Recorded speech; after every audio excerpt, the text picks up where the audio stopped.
আপু, আমার মা শুটকি খায় না, তাই আমাদের কারোর শুটকি খাওয়া হয় না। কিন্তু ফেসবুকে শুটকির ভিডিও দেখে মেলা খাতি মনে চাই। তুমি এমন করে শুটকি রাঁধতে দেখাও যেন একটুও গন্ধ না লাগে। আরে ময়না, শুটকির আসল স্বাদই তো গন্ধের মধ্যে। কাঁচা থাকতে দাম দাও না, অথচ শুকোই গেলে তার পাত ধুলো থাকে না, পলিথিনের মধ্যে র্যাপিং করে বেচতেছে। আমি আবার ভিন্ন ভিন্ন রকমের শুটকি খাতি পছন্দ করি। তো তোমাদের আমি করছি, তোমরা যেহেতু নয়া নয়া শুরু করবা, লইট্টা শুটকি দিয়েই শুরু করো। রান্নার পদ্ধতিটা খালি দেখে রাখো, যে কোনো শুটকি এইভাবে রাঁধতে পারবা। তা আজকে কিনলাম গুইনে মাছের শুটকি। আমার বানানো নাম না, দোকানদারি এই নাম ধরে ডাকতিল। নিয়ে সেই ফার্স্টে আগে উষ্ণ গরম পানির মধ্যে চুবোই রাখিলাম 5 মিনিট।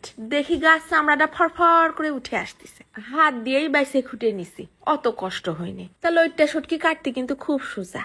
পাখনা পুখনা গুলো কাটে পিস পিস করে গরম পানিতে ধুয়ে নিলে হবে না। তো এই মাছের এক গাদা চামড়া হয়েছে, আর রাখবো কি করতে, দূর ফেলে দিই। তারপরে ফেলাই দিছি শিলপাটার পর। তোমরা যেহেতু প্রথম খাবা, অবশ্যই শিলপাটার পর ফেলে একদম সেচে নিপিস করে ফেলবা, তাহলে মাছের স্বাদও বাড়বে আর মাছের মধ্যে তীক্ষ্ণ গন্ধটাও কমে যাবে।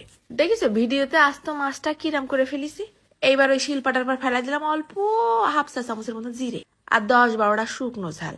দিয়ে দিছে আবার 2-3টে রসুনের কুয়া। শুটকিতে ঝাল আর রসুন যত বেশি দিবা তত স্বাদ লাগবে। একদম নিপিস করে কাদা কাদা করে বেটে নিছি, কোনো দানা দানা ভাব যেন না থাকে। ও, ঝাল বাটার রং দেখেই মনে হচ্ছে জিবড়াটা দিয়ে একটা চাটা মারি। বোতল ধরে উপর করে ঢেলে দিলাম ঘপ ঘপ করে সয়াবিন তেল। তেলটা কিন্তু একটু বেশিই লাগবে না। দিয়ে দিছি 4-5টা শুকনো ঝাল আবার ফোড়নে, ঘিরা নাস্তি হবে না। তারপরে দিলাম আরো 2টো আস্ত রসুনের কোয়া। দিছি বেশ মুঠ খানিক পেঁয়াজ কুচি, একদম ভাজা ভাজা লালচে লালচে যেন না হয়। এই নেড়ে চেড়ে পেঁয়াজের গার কাঁচা ভাবটা দূর করে নিলে হবে রে। ফেলাই দিলাম ঝাল বাটা। শুটকির মশলা যত ভাজবা যত কষাবা তত মজা। দিচ্ছি খানিকটা নুন আর একটু খানি হলদি গুঁড়ো। মশলাটা আগে ভালো করে ভুনা ভুনা করে তেল উঠা উঠা ভাব করে নিই। যেই তেল ছেড়ে দিছে অমনি ঢেলে দেবো ছেঁচা শুটকি। শুটকি দিয়েও কিন্তু মশলাটা খুব ফাইন করে কষাতে হবে না, ভাজা ভাজা করে নিতে হবে। যেই এইরকম মশলার সাথে মিলে মিশে একাকার তেল ছেড়ে দিছে অমনি ঢেলে দেবো ঘপ ঘপ করে 1 কাপ পানি। এরপর নেড়ে চেড়ে মিশাই নিয়ে এই অবস্থায় দিয়ে দেবো 1 গাদা ধনে পাতা কুচি। ধনে পাতাটাও শুটকির সাথে ভুনা হোক। তারপর আর কোনো কাজ নেই, নেড়ে চেড়ে শুকোয় নিতে হবে। ঢাকে রাখিলাম আবার কিছুক্ষণ। একদম দেখি নচো নচো তেল উঠা উঠা ভাব হয়ে গেছে।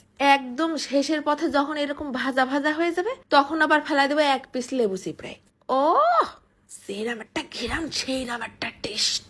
আর দেরি সহ্য করা যায়? গরম গরম ডাইরেক্ট ঝাল ঝাল শুটকির সাথে গরম গরম ভাত। আজকের ভিডিও দেখতে বসলে গলায় একটা বালতি বেঁধে বসে নে। নরম তুলতুল মুলায়ম হয়ে গেছে শুটকি। ভাতের মধ্যে আলগোসে মাখাই নিয়ে রসুন ভরায় তুলে দিছি গালে।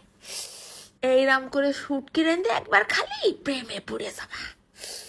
ঘিরান কি শালার, সুখেই জিবলেটা বুক ভাসায় ফেলতেছে। এই সব জিনিস ওই টুক টুক করে 1 গাল 2 গাল ভাত মাখায় খাওয়া যায় না।